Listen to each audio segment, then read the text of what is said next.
Hi everyone, Charlie Black 20 back once again with another video, and it's going to be very similar to my last video, only this time instead of talking about the Confederate flag, I will be talking about the Confederate statues. Now, this is going to be a little controversial. Some people are going to disagree, some people are going to agree, some people are going to be like, what are you talking about? So I'm going to give a little bit of historical context first, and then I'll give you my opinion. Now, the statues that have been in the news recently, the Confederate statues, for example, Robert E. Lee, Nathan Bedford Forrest, Braxton Bragg, General Beauregard, Jefferson Davis, to name just a few, and also to those that are in front of courthouses, state courthouses. The reason that there is so much turmoil over these is based off the historical analysis and historical record of when these statues came and why they were put up. Now, there are some statues, for example, those on the battlefields, the battlefield parks that give you the names of the different regiments, brigades, commanders, individuals who were there fighting in the battle. I believe those should be completely left alone. Do not touch them. I think they should be left alone to honor the dead, honor the battlefields, and honor American history in that sense. And also because the veterans themselves of those battlefields came together to do that. And they came to visit each other at reunions from both sides. Now, these statues that I am pointing out and that have been pointed out in the public discussion are those that are in front of public buildings like state courthouses or in public courtyards where people pass by them every day, people have to see them every day, or they are the major landmark of the area. Now, the most recent example of a Confederate statue is the Robert E. Lee statue in Charlottesville, Virginia. And there was an alt-right rally there in 2017 where there was a protest against removing the statue by the alt-right, and a counter-protest started against the alt-right people, and a neo-Nazi drove his car into a crowd of the anti-racist protesters and killed Miss Heather Heyer, may she rest in peace, and wounded many, many others. Since then, that man, I will not mention his name, was arrested and given a trial, and he was found guilty in a state court and was sentenced to life imprisonment without the possibility of parole. And he has since been facing federal charges of hate crimes, which I also believe he pled guilty to. So this man is going to stay in jail for a long time over this statue.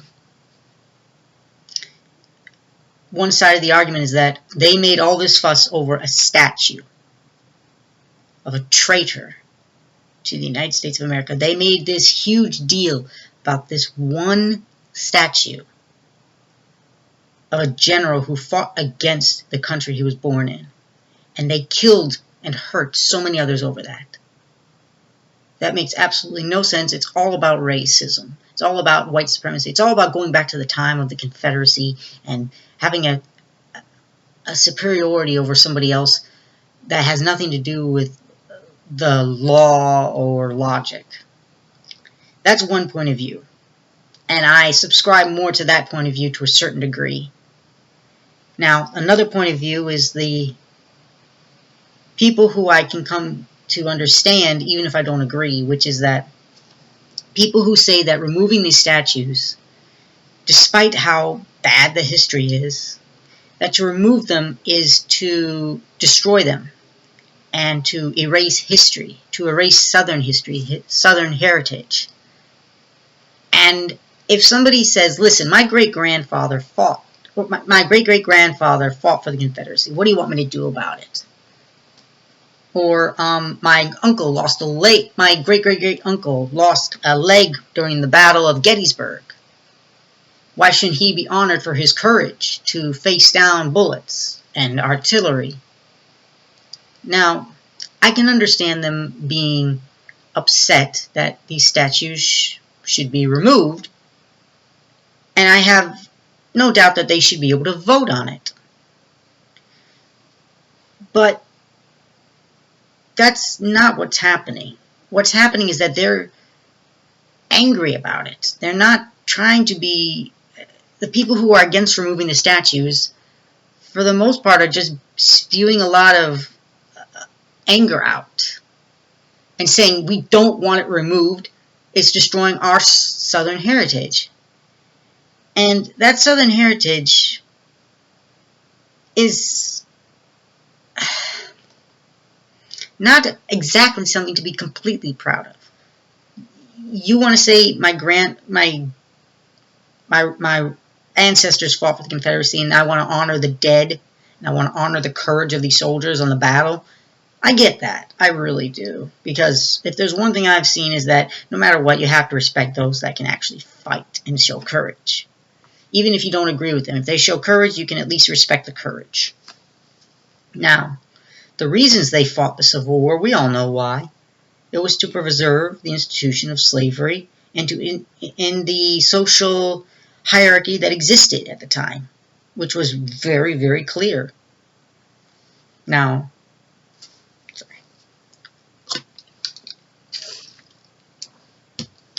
long day.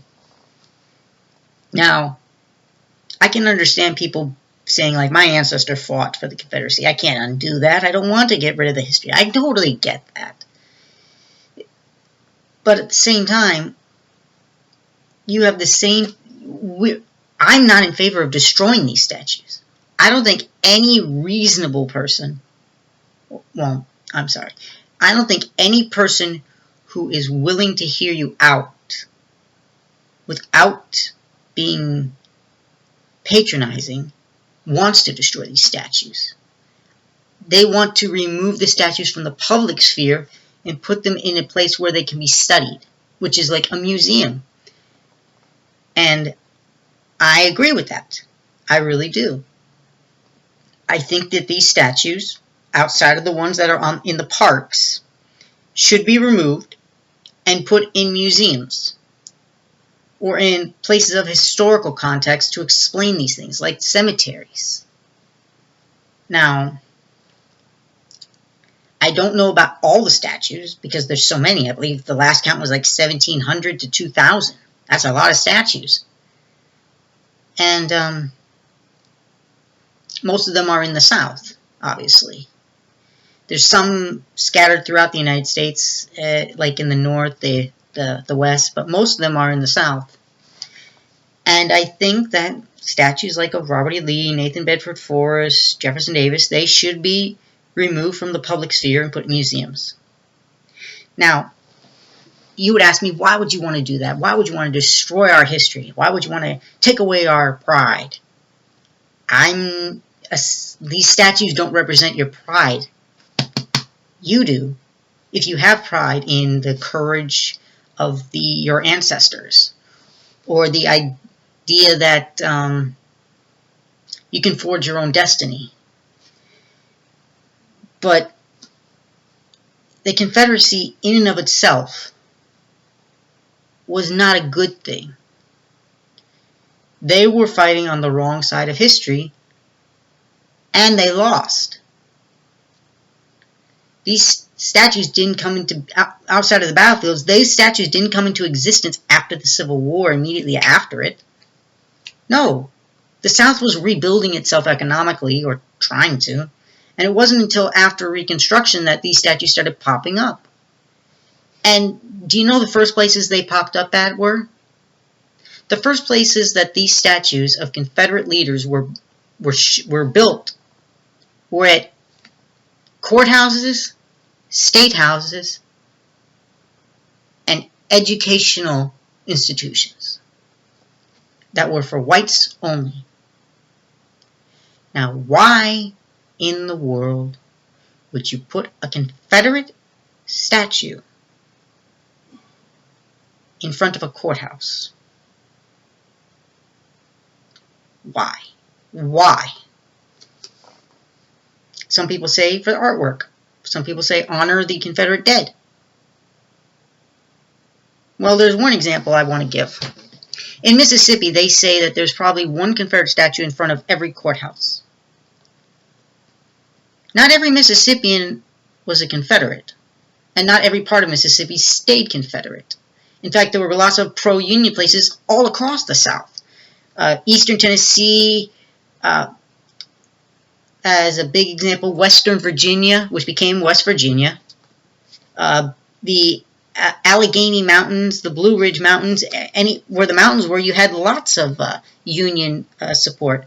And in Mississippi included, there was Jones County that actually left Mississippi and tried to rejoin the Union as the state of Jones. There's a movie about it called The Free State of Jones.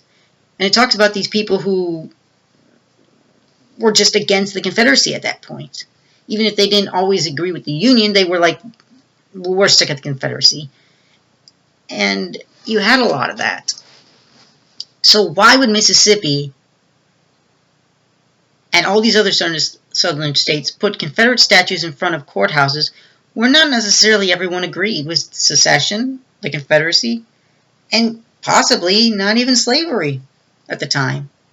Or because the one thing they could agree on, the one thing that all Southerners agreed on, well, my apologies, all majority of Southern whites agreed with after Reconstruction, after the Civil War, was keeping African Americans in their social status, which was the bottom rung. They cannot be above white people. We have to separate them from us by legal and social and economic means. And after Reconstruction was done in 1872, that's exactly what they tried to do. And they did it through every means they could, legal and extra legal. And the statues were part of that, because they were built to show who was in charge again. Now, I know a lot of people are going to look at me and say, what are you talking about? They couldn't have been thinking that far ahead.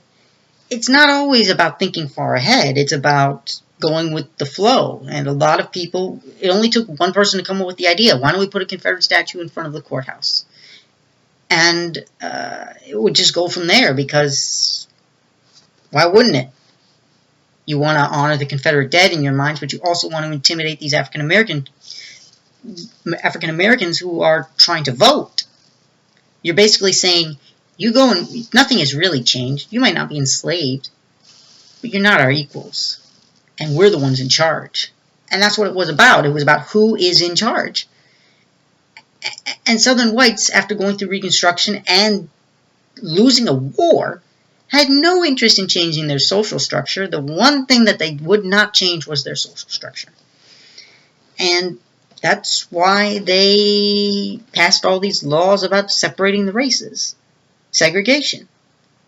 And these statues were to help reinforce that.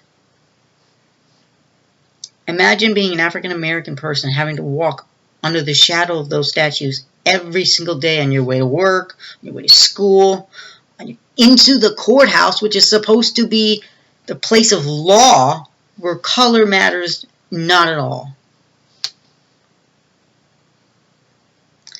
So that is the main reason I believe we should take down these statues and put them in museums to learn about them in context. Never erase them, never destroy them. I saw what happened after Charlottesville to another statue. It was, I believe, Confederate Sam, I think, where these, basically a riot / mob / protesters took matters into their own hands about in Durham, North Carolina, where they took a rope, tied it around one of these Confederate statues in front of a courthouse, and pulled it down themselves after what happened in Charlottesville. So they were letting out their anger about this murder and this horrible attack on what their beliefs were of equality, and they took it out on this Confederate statue. Obviously, they shouldn't have done that. I can understand the catharticness of it. Hell, I wouldn't have been one to stop them. That's the job for the cops. And also I can understand their anger. I mean, I was angry. And the governor of North Carolina did something great. He came out and he said, listen, these statues do need to be removed and put in museums to be learned about in context. But also, nobody should be taking this kind of matter into their own hands. This is not the way to do it. The way to do this is at the ballot box.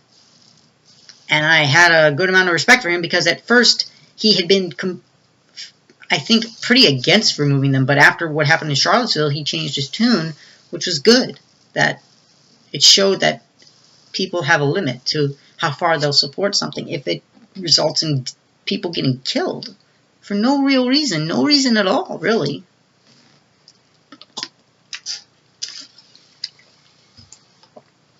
Now, I have an actual financial reason why I think that these statues should be removed and put in museums, which is that for every town or county that has a museum, they'll be able to use that museum to bring in people, teach them about history, and collect money on it instead of it being in a public square where you can just see it for free.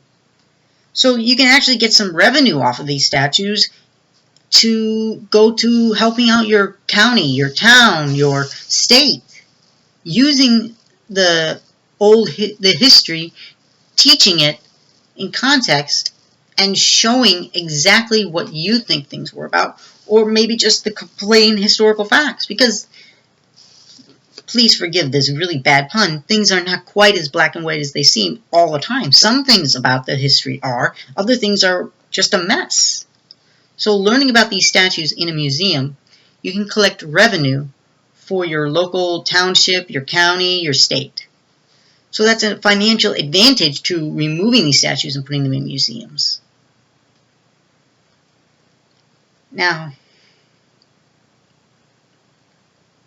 the fact of the matter is, that's my opinion. These statues should be removed from the public sphere and put in museums. That is my, as plain as I can put it. But there are lots of people that don't want that to happen because they see the Confederacy as something that was maybe not right, but not something that was to be... It's not the Confederacy they're talking about, actually, in the end. The Confederacy is a symbol to them of a time when certain things were well and good, like white supremacy. And I don't just say that willy-nilly. There are people on the alt-right, as groups, I hope not as individuals, but as groups who really think that they should be the ones in charge and that everybody else doesn't have the same protection under any laws. That the law doesn't matter, and all that matters is we're in charge, might makes right. And they believe in that from the standpoint that their skin is this color, therefore they are superior. That's it. That's all there is to it. We can do whatever we want to these people of different colors, and nobody can stop us. We can do whatever we want. We make the rules. And if we break the rules, it doesn't matter. To that I say, yeah, right. Not happening, not in America today. It might look that way to a lot of us. A lot of us lose hope. But I don't think so. No. Too many of us actually respect the law. Even if we think it's flawed, we respect it and we go by it. You saw what happened to your compatriot who was at Charlottesville and got arrested. A lot of you were arrested for that. The beatings, the attacks. People have been arrested for domestic terror in the past few years. And that's only a small number. Think about what happens if we actually get an administration that's going to put the full weight of the government and social pressure on those kind of groups. How long do you think you're going to last before things just fall apart for you? So for those in the alt-right who believe in fascism, racism, white supremacy, white nationalism, who don't agree with removing these statues and will resort to violence or unethical behavior to keep it from happening. My warning to you, go back to your homes. Try to live your life as best you can peacefully. You want to vote against removing these statues? Go right ahead. You want to protest it? Fine. But don't take violent action, because all it's going to do is land you in jail. And are you really going to go to jail for the mistakes of our ancestors in the past? Of being on the wrong side? Our American ancestors. They made the mistake. Don't make it for them too. Don't pay the consequences that they didn't pay afterwards. So, that's my video for today. Bye, guys.